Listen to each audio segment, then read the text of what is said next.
Into engiphila ngazo lezi mfowethu ezingenza ukuthi ngingabambi inkunzi ngiphante kanjena ukuze ngingagcini nami sengishayela. Mfowethu ungayikhulumi leyo nto ngibhekana nenkulu inkinga ngilala ngiyesaka mfowethu. Ngigodola kuze kuse.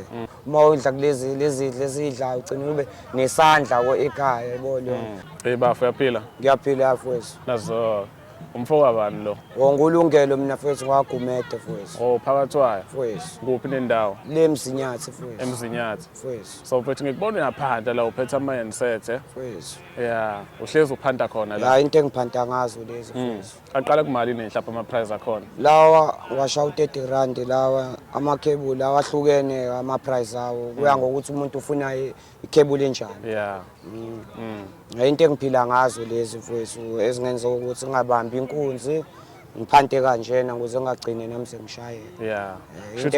Shuthi nje abantu mabeze eThekwini behamba la e-workshop eGugudlamini Park mabefika bafike bekusupport. Bafike bangisupport. Hayi into engiphila ngazo nje mfowethu.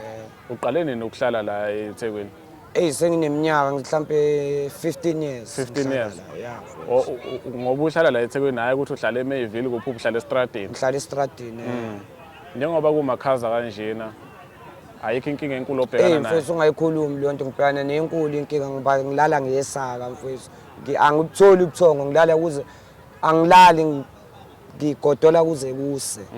Yeah mfowethu. Njengoba kumakhaza kanje. Ngoba kumakhaza kanje. Ukushuthi niphumula uma kuyihlobo. Ngithamele uma kuphuma ilanga ke la ngithola khona ukuthi hayi awuthi ngithi fudumala kancane ke mase ngiphinde ngiye kuphanda mfowethu ayibona. Kodwa nje ubuthongo mfowethu angibutholi mfowethu.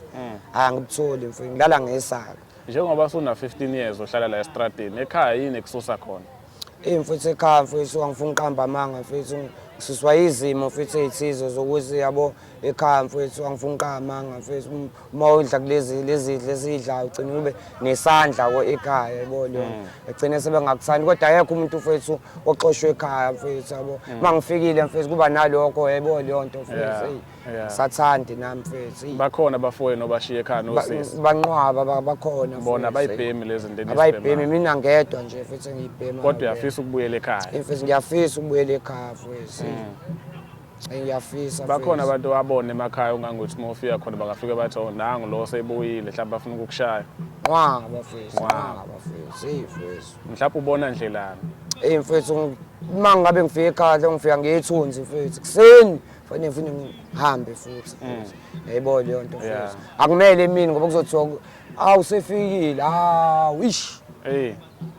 Yayibona leyo nto mfowethu. Manje ngoba uphandela ukuthi ubheme. Ngiphantela ukuthi ngibheme mfowethu ngidle futhi yayibona leyo nto mfowethu. Into ebaleka kakhulu ukudla nje. Into ebalekile ukudla kubalekile futhi. Namba futhi ngake ngidlulise nje okukhulu ukucela manje ufika la eThekwini lesizwe ihlezi ikhona la ngase workshop eGugudlamini Park fini isupport ukuthenga ama-handset kuzowenza umehluko athola ukudla ngasethunjini. Mhlawumbe ukukhuluma nomama ekhaya mfowethu ukuthi naye azame indlela zokuthi ubuye uze ekhaya ungathini ukumcela ukuthi ucela ukubuya ekhaya uzohlala ungasabhemi. Mfowethu lokho kusho mfowethu kuyiqiniso mfowethu ngiyafisa ukuthi mfowethu ngikhulume naye uma ngimtshele mfowethu angisayithandi le mpilo engiyiphilayo mfowethu yabo. Angisayithandi ngempela ngoba mfowethu inzima le mpilo mfowethu. Usayiqala nje ukuyiphila. Kwaqala kanjani kwenzakalani? Kwaqala ngabangani mfowethu afica umfana wangasekhaya mfowethu ngahlala naye le eThekwini mfowethu yabo. Sengilongo ngijwayele ngajwayela ngagcina sengathi siwaboshwa yena wathatha iminyaka enejele. Ngihleli la mina ke yena siwaboshwa yena. Nawe ukungene ngaphakathi kancane. Ngiyangene ngaphakathi ngiboshwa kakhulu ngikaze ngiboshwa ngasekhaya kodwa le eThekwini ngiyaboshwa ngiboshelwa ama-drugs. Ama-drugs. Hey ngeke ngikubuza ukuthi wathathaphi ngoba sisile ngalokho into esifunayo ukuthi nje ngelinye ilanga kube ukuthi uyahambe uyophila impilo ekhaya wawiphila usasemncane. Siyafisa. So ngobona usayibhungelisha mfowethu una intombi la estradini. Nginazi nginanengane. Hayi la estradini phela mfowethu elokishini mfowethu. Izingaki ingane onazo? Nginengane eyodwa mfowethu intombazana. So uyabona ukuthi iyamdinga ubaba? Iyamdinga ubaba mfowethu kodwa phela ngeke manje mfowethu ithole ubaba kanjena mfowethu. Kufanele mangifika nje ngifike nje ibonze ubaba. Mfowethu ngiyafisa mfowethu ukushintsha mfowethu. Ngiyafisa mfowethu. kusuka enhlizweni yami bra. So la estradini ke kwenzakalani umuntu ohlekisana naye noma mhlawumbe udla nje emhlanjeni? Hayi ngiyinkomo edla yodwa mina mfethu, inkomo edla yodwa mina mfethu.